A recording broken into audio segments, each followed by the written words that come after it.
mais tey moom maa ngi leen di remercier di leen wax ni je lance officiellement le démarrage des travaux de la journée du 1er juin concernant l'investissement humain dénommé Setal Suñu Réew. Merci beaucoup. Monsieur El Hadj Mbaye Thiam, le responsable de l'unité communale Nioro du. Bon, en premier lieu d'abord tey li ñu def mooy féliciter son excellence le président monsieur Bassirou Diomaye Diakhar Faye ci initiative bu am ampleur bi mu jël waa ñu ko ci remercier bu baax di koy féliciter wala ñaanal yàlla oyofal yéen bi bon journée tey bi nag mbégte bu rëy lañ ci am wax dëgg yàlla boo xoolee mobilisation yi tous les acteurs intervenants dans la gestion des déchets ñu ngi fi andi seen dispositif matériel bu doy petit matériel bi matériel lourd bi comme UCG lu mu andi FERA Nioro Set Wecc vraiment association yi ñëpp ñëw nañ pour jàpp ci bés bi te xam naa dañu am satisfaction totale ci bés bi incha allah di remercier aussi monsieur le préfet monsieur Ibrahima Fall ak équipe bi yëpp ak les forces de défense et de sécurité seen présence bi ñu ngi koy saluer bu baax di rafetlu initiative bi di ñaan mu gën koy pérenniser mu gën a am suivi parce que li am solo bu ne bu génnee nettoyer rek dëkk bi day set wecc donc pour ñu am un Sénégal propre ñëpp ñoo ci jàpp waaw commencé ko ci kër yi ci mbedd yi ba fépp tous les espaces publics ñu travailler en synergie ñu ko defee yaakaar naa dëkk bi dana set wecc te set dafa nekk li am solo waaw pour ñu am cadre de vie bu attrayant il faut que set ñëpp jàpp ci di bari di nettoyer bu baax a baax waaw ñu gën a renforcer dispositif bi quoi aussi surtout ça waaw aussi du point de vue personnel ñu gën a renforcer muy FERA ak UCG lépp ñu gën a renforcer kii dispositif matériel que humain ñu ko defee yaakaar naa incha allahu taala dañu am ay résultats yu satisfaisants. activité régalienne boo xool ñun au quotidien ñu ngi si quoi à chaque fois mais tey lii coup de main bi dañ ciy gis suñu bopp wax dëgg yàlla parce que jafewoon na parce que effectif bi ñu fi am pour nga gérer lépp du yomb quoi kon donc boo amee renfort de taille bi dañ ciy sant quoi parce que fii boo xoolee site bi nu mu meloon rek site bu gënoon a ñàng la Nioro quoi te dafa mu nekk baaxu kii comme site bu newoon nii site des mareyeurs dafa newoon kii bu sensible quoi jege route nationale bi donc tey yi moo la ci jàppale nga mën a éradiquer lépp après mu am suivi de telle sorte que yi dootu amati quoi. Ousseynou Ndiaye président du conseil de quartier Darou Salam. waaw d'abord di rafetlu bés bi parce que lii moom lu baax la lu rafet la loo xam ne ñun naka jekk ñu ngi ci je crois Nioro ci wàllu set ak ci wàllu gestion des ordures yàgg na ñu ngi ci tey nag bu journée bi ñëwee fekk ñu ci lii dañ ci kontaan di rafetlu bu baax bés bi surtout que nag mu xewee suñu quartier fii nag dafa nekkoon place boo xam ne nit ñi yàgg nañ ko jàmbat ci saleté mais aussi ci odeur donc pollution boo xam ne la nit ñi demoon nañ ba mënuñu ko supporter wax dëgg yàlla mu metti lool tey bu ñu choisir defaraat ko nettoyer ko mais surtout décider ne du amati li ñi fi doon def ay activités du amati dinañ leen yóbbu fa gën a sori loolu dañ ciy kontaan bu baax a baax a baax donc quartier bi rafetlu nañ ko bu baax moo tax bés bi ñun dañ ko préparer bu baax parce qu'on a tenu des réunions avec les femmes du quartier wax leen ñu mobiliser wu ñëw tey boo leen fi gisee nga gis ne Darou Salam les dames en tout cas se sont mobilisées pour ñëw fekkee bés bi pour marquer vraiment seen contenté ak seen ànd ci bés bii nga xam ne vraiment Nioro yëpp la waaye quartier Darou Salam lañ ko jagleel parce que li fi doon am fii encore que mu nekk ci entrée dëkk bi dafay nekk loo xam ne lu ñuy rafetlu la ñun ñëpp vraiment ñi ñi taxaw nañ defar nañ ko mu set na wecc et je pense que li ci gën a am solo mooy fexe nag ba vraiment nit ñi fi doon def ay activités vente de poisson ñu arrêté dem fa gën a sori parce que pollution bi ñu fi defoon vraiment doon na gêner ñu bëri. waaw incha allah dinañ ci gën a waxtaan déjà ñun ñu ngi woon on mettait l'accent sur le ramassage des ordures à domicile ñu ngi ci bu baax a baax mais nag keroog déjà réunion bi mujjee def rek population bi ñu ngi attirer suñu attention sur le fait que dafa am ay points yoo xam ne ay dépôts sauvages la il faut que ñu jóg ci. donc déjà ci biir mois bi bëgg nañ jàpp benn jour boo xam ne dañ les dépôts sauvages dinañ ko bëgg a dégager. à Nioro surtout c'est les conseils de quartier ñooy gën a yëngatu ci wàllu set setal ñoom ñoo mettre en place une entreprise qui s'appelle Nioro Set Wecc ci ñoom ñooy def ramassage des ordures à domicile mais c'est vrai que seetlu nañ ne en tout cas la jeunesse ñoom dana il manque souvent à l'appel xale yi vraiment seen mobilisation des na bu ñu sañoon nag ñuy gën a ñëw fekkee mbir yu nga xam ne yu demee nii la ñu ngi ci liggéey loolu daal seetlu nañ ko vrai on remarque la présence des dames massivement mais daal la jeunesse ñiy yëngatu ci wàllu sport beeg yooyu bëggoon nañ seen présence gën a nekk loo xam ne dañ koy ràññee mais loolu amagul mais loolu nag day laaj ñu gën leen sensibiliser rek gën a waxtaan ak ñoom. Maître Serigne Wuri Bey nekk responsable Nioro taekwondo club. dafa war pour parce que citoyen lañ nekk dëkk ci dëkk bi kon lépp loo xam ne dafay defar dëkk bi dañ cee war a participer parce que ci dëkk bi lañ dëkk bi set tamit suñu mbégte la te ñu dugg Nioro gis na Nioro li président woote kenn delluwuñ ci ginnaaw quoi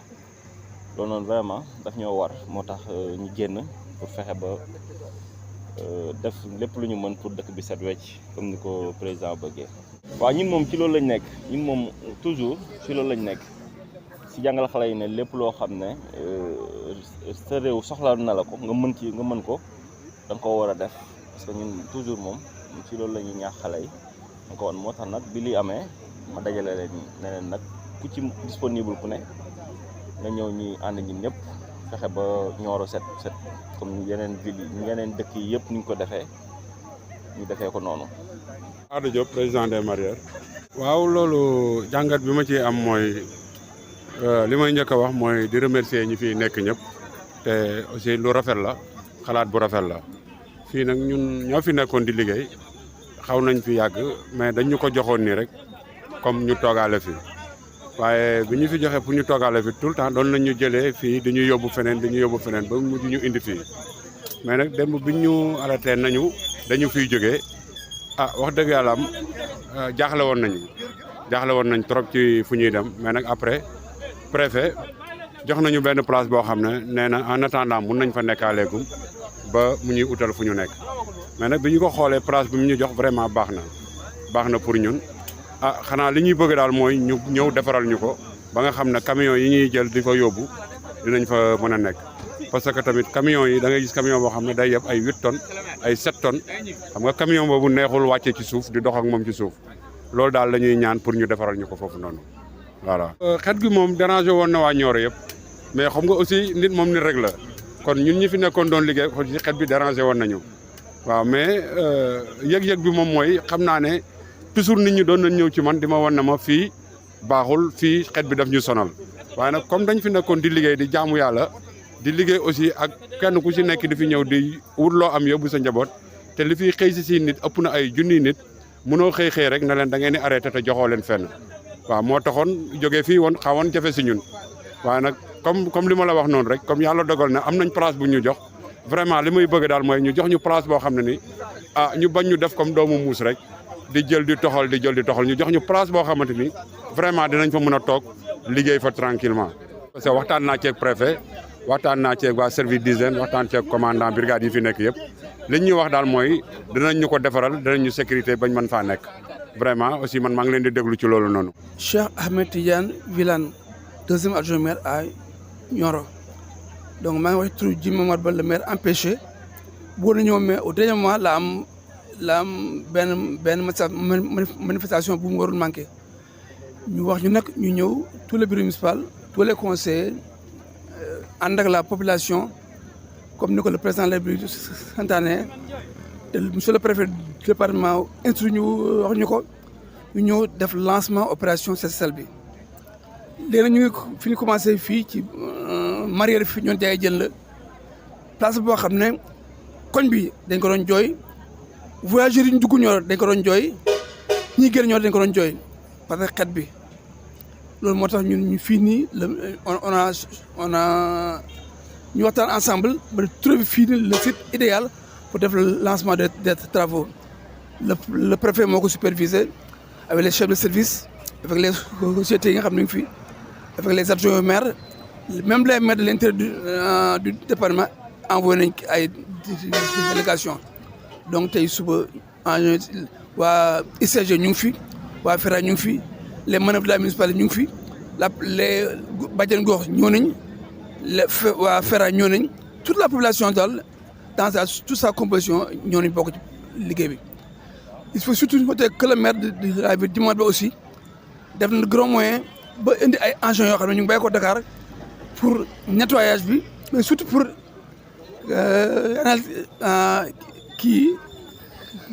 canalisation yi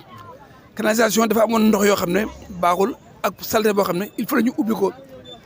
donc grâce à lui am nañ camion yoo xam ne ñu ngi koy nettoyer yaakaar naa suñ paree fii nag c'est un premier pas rek chaque quartier day dem si quartier ñu liggéey ba quartier bi set du c'est pas un jour c'est pas 2 jours pour 3 jours mais bu ne kër yi set mbedd yi set taa dimanche yëpp ñu di ko quoi avant nawet incha allah. les marieurs dañu waxtaan ak ñoom à 3 reprises ut ay places yoo xam ne fa la ñu war a yóbbu léegi nag place boobu la ñu war a def dem ànd ak ñoom seeti ko benn mu nekk yooni Farafeñe benn mu nekk Transgambie non bëri gën a ko Diawo benn mu nekk yoon booy gën dëkk bi dem jënd xëy na Mor Mbaye donc foofu la ñu choisir si yooyu la ñu choisir mais demaguñu fa mais pour le moment c'est une urgence avant nawet bi ñëw ñu déplacer leen léegi fi ñu autorisé ñu dem mooy le marché principal foofu la ñuy autorisé le maire génne arrêté boo xam ne aay na jaay jën sur l'ensemble du territoire communal en dehors du marché donc ça institution la boo xam ne dañ bu ñu appliqué ko képp ku jaay jën demal biir marché Nioro nga jaay soo mënoon toog biir marché Nioro nga xaar ba ñu en place boo xam ne koo wëññi nga dem fa. wér-gu-yaram amul prix te jëni aussi le maire am na ay dispositions yoo xam ne ñii ñëw bu ñu watuñ mën nañ dugg biir marché ñun am na ay partenaires yoo xam ne dañuy indi biir bi indi ay jën biir marché ñu jaay fa parce que marché bi lu tax marché bi mu ngi dee léegi kenn ku nekk ñi jaay jën bi génne marché ñi jaay yàpp génne marché c'est un problème donc ñooñu du forcer mais dañ leen ñaan ñu comprendre la situation ñu ñëw fene parce que bu ñu demee ba xam ne marché bi ñu ko waroon occupé kenn ko doon ñu seet nag foo xam ne dina baax ci yow mais pour le moment daal li ñu ñaan ñëpp mooy dem biir marché jaay. Ibrahima Fall préfet département Nioro. waaw journée tey bi moom comme ni nga ko xamee journée nationale la bu président de la république santaane moom ci boppam dina wàcc terrain bi joxe lancement bi donc mu demande aussi au niveau de chaque région au niveau de chaque département que nit ñi mobiliser wu marqué jour bi ndax jour bi mu nekk journée bu symbolique parce que nekkul tey la ñuy régler problème mu salubrité wu Sénégal ak problème mu inondation waaye signe la bu am solo ci nekkinu doomu aadama ci Sénégal maanaam mooy setal suñu réew setal suñu réew nag boo ko déggee mooy fexe ba dëkk bi set mais fexe ba aussi ndax dañu nekk ci veille hivernage fexe ba fépp fu am yoonu ndox ñu fexe ko dindi ko curé ko pour que ndox mi mën a am fu mu jaar ndax inondation yu bëri li koy créer mooy dañuy baara yoonu ndox dégg nga mais loolu nag mu nekk aussi lu symbolique ci jéem a inculquer comportement citoyen ba nga xam ne dafa war a am comportement boobu dafa ñu ko war a inculquer ci citoyen ci dans les quartiers dans les villages pour que nit ñi am réflexe boobu nga xam parce que bu ku nekk fexe ba sa buntu kër set rek dëkk bi dina set moo tax ma ne lancement bi c'est symbolique mais action la ba nga xam ne day continuer au quotidien pour que nit ñi xam ni set gi dafa war a bokk ci seen dund waaw loolu mooy objectif final bi moo tax tey action bi suñ ko defee tey béréb bi benn yoon dañ dem beneen béréb ñu def ko fa pour gën a yokk sensibilisation bi pour que nit ñi taxaw ci te nit ñi aussi taxaw ci collectivement mooy fexe ba bu ñëpp di setal bu fekkee dafa am na kenn kuy salteel nit ñi joxoñ ko baaraam parce que loolu aussi mooy tax ñu mën a maintenir suñu cadre de vie waaye bu ñu di gas yi di suul set du mën a am donc moo tax il faut que ñu am benn mouvement d'ensemble pour que nit ñi vraiment mën a adhérer massivement ci vision président de la République boobu mu nekk vision bu noble ba nga xam ne ni vraiment c'est pour améliorer suñu cadre de vie waaw donc loolu war nañ ko moo tax même les écoles ne sont pas en reste tey jii waaye am na école yu bëri yu def Fosco mais même ñu defal Fosco ñoom à 10 heures génn nañ def seen nettoiement ku nekk fi nga nekk yaa ngi def sa kii actuellement département Nioro dans les 15 communes maires dans chaque commune sous-préfet yi ànd nañu ak les maires ñu lancer activités yi donc amul fenn fu nekk en reste donc loolu lañ ci jublu fexe mu nekk ñëpp approprié wu journée bi ñu xam ni chaque mois dina am bés bu ñu tànn def ko waaye du bés boobu rek la ñu war a def setal mais bés boobu c'est symbolique mais setal bi dafa war a nekk la nga xam ne au quotidien dañ ko war a dundal dañ ko war a wéyal. tey site bi ñu choisir à Nioro tey pour def lancement bi moom lañ doon wax marché au poisson maanaam camion frigorifique yi ñoo ko doon squatté di def ko genre marché improvisé benn marché poisson mu doon dégager odeur yu doy waar ba nga xam ne ni kuy dugg Nioro moo lay teeru kuy génn moo lay teeru te loolu du woon image bu baax si Nioro donc mu nekkoon problème dëgg ba nga xam ne ni askan bi da ko doon jànkoonteel moo tax du hasard ñu tànn site bi tey c'était pour marquer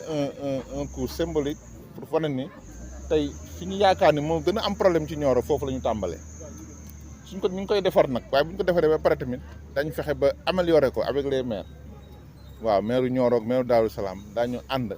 pour ñu fexe ba nañu gën a rafetalee place bi waaw ñi fi nekkoon tamit di jaay jën am na fu ñu leen a joxoñ ñu toogandi fa en attendant ñu leen di utal béréb ba nga xam ne dina ma foofu daañu fi mën a nekk te duñu gêner kenn mais fii dafa am symbole lu muy représenté ci dugg ci biir Nioro moo tax fii ñëpp dañu war a ñëpp dañ ci war a jàpp ñu defar ko ndax day améliorer image yu Nioro te xet gi fi doon jógee tamit dafa jéggi dayoo moo tax loolu moo tax ñu ñëw tànn fi donc du hasard ñu tànn ko mais les deux maires comme je l'ai dit ñoom daañu xar seen tànk tubéy ak waa Eaux et Forêts aussi daañu def reboisement fii service d'hygiène ak force de sécurité yi daañu ci veiller aussi que fii li fi amoon bañ fi amaan